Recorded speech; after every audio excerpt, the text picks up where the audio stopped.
Sanbalat dan Tobia dan Geshem, orang Arab itu.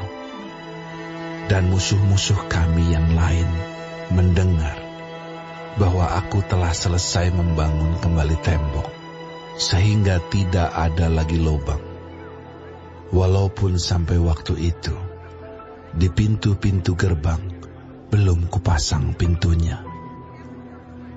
Maka Sanbalat dan Geshem mengutus orang kepadaku dengan pesan, "Mari kita mengadakan pertemuan bersama di Kefirim, di lembah Ono."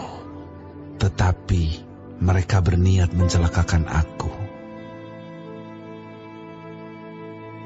Lalu aku mengirim utusan kepada mereka dengan balasan, "Aku tengah melakukan suatu pekerjaan yang besar. Aku tidak bisa datang. Untuk apa pekerjaan ini terhenti? Oleh sebab aku meninggalkannya dan pergi kepada kamu." Sampai 4 kali mereka mengirim pesan semacam itu kepadaku. Dan setiap kali aku berikan jawaban yang sama kepada mereka. Lalu dengan cara yang sama, untuk kelima kalinya, Sanbalat mengirim seorang anak buahnya kepadaku yang membawa surat yang terbuka. Dalam surat itu tertulis, "Ada desas-desus di antara bangsa-bangsa, dan Gasyimu membenarkannya, bahwa engkau dan orang-orang Yahudi berniat untuk memberontak, dan oleh sebab itu membangun kembali tembok. Lagi pula, menurut kabar itu, engkau mau menjadi raja mereka. Bahkan engkau telah menunjuk nabi-nabi yang harus memberitakan tentang dirimu di Yerusalem. Demikian, ada seorang raja di Yehuda. Sekarang, berita seperti itu akan didengar raja. Oleh sebab itu, mari kita sama-sama berunding." Tetapi aku mengirim orang kepadanya dengan balasan, "Hal seperti yang kau sebut itu tidak pernah ada. Itu isapan jempolmu belaka." Karena mereka semua mau menakut-nakutkan kami. Pikirnya, mereka akan membiarkan pekerjaan itu sehingga tak dapat diselesaikan. Tetapi aku justru berusaha sekuat tenaga. Ketika aku pergi ke rumah Semaya bin Delaya bin Mehetabeel, sebab ia berhalangan datang, berkatalah ia, "Biarlah kita bertemu di rumah Allah, di dalam bait suci, dan mengunci pintu-pintunya. Karena ada orang yang mau datang membunuh engkau. Ya, malam ini mereka mau datang membunuh engkau." Tetapi kataku, "Orang manakah seperti aku ini yang akan melarikan diri?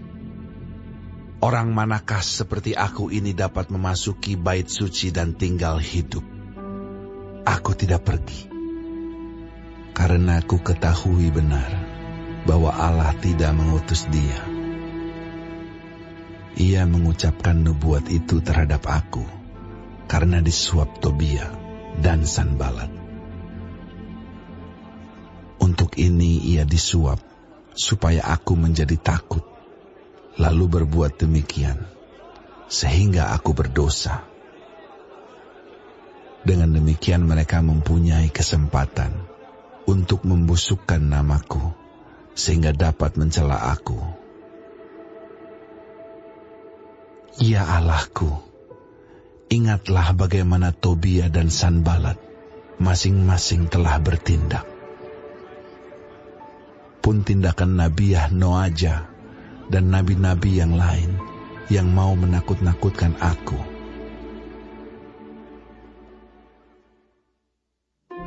Maka selesailah tembok itu pada tanggal 25 bulan Elul dalam waktu 52 hari. Ketika semua musuh kami mendengar hal itu, takutlah semua bangsa sekeliling kami.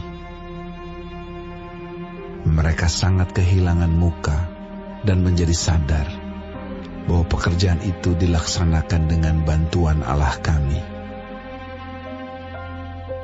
Pada masa itu pula, para pemuka Yehuda mengirim banyak surat kepada Tobia, dan sebaliknya mereka menerima surat-surat daripadanya.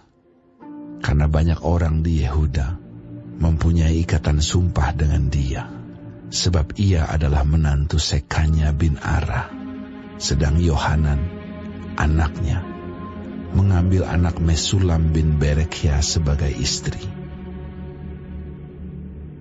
Juga mereka sebut-sebut segala kebaikan Tobia di mukaku, dan segala perkataanku terus dibeberkan kepadanya. Pula Tobia mengirim surat-surat untuk menakut-nakutkan aku.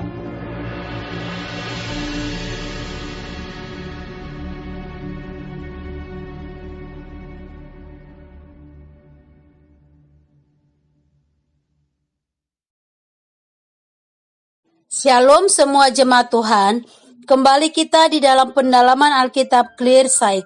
Sekarang kita sudah memasuki kitab Nehemia 6. Tuhan Yesus memberkati. Nehemia bersikap tegas dalam tujuannya membangun kembali tembok kota. Ia tidak membiarkan dirinya diganggu oleh kawan atau lawan hingga pekerjaan itu selesai. Visi yang besar disertai iman yang kokoh mencapai realisasi maksud Allah bagi kehidupan kita dan angkatan kita. Berbagai cara dilakukan oleh Tobia dan Sanbalat di dalam menggagalkan pembangunan ini, mulai dari mengolok-olok, membujuk, mengancam, melontarkan fitnah, hingga memakai nabi palsu di dalam mengucapkan nubuatan. Tetapi Nehemia sanggup melewati masa krisis itu karena pimpinan Tuhan. Nehemia sadar bahwa yang dia sedang kerjakan itu adalah pekerjaan besar dari Allah sendiri. Konsentrasi Nehemia terfokus pada karya Tuhan dalam proses pemulihan umat Tuhan yang besar itu. Nehemia mengabaikan berita palsu, tidak memperdulikan desas-desus yang diciptakan oleh lawannya. Nehemia sadar akan peranannya di hadapan Tuhan, dan Nehemia tetap konsisten pada kemurnian hatinya. Sehingga Tuhan memimpin dan melindungi Nehemia dengan kepekaannya untuk mengetahui pengkhianatan Semaya dan beberapa pemuka di Yehuda. Dari pasal ini kita belajar tentang keteguhan, ketabahan, kesetiaan, dan kepasrahan dari orang-orang yang bertekad mewujudkan rencana Tuhan. Tuhan akan memberkati tekad dan semangat itu sehingga kita mampu maju terus walaupun dihambat. Mari kita pandang setiap hambatan itu sebagai proses pembentukan Tuhan atas hidup kita. Amin. Tuhan Yesus memberkati.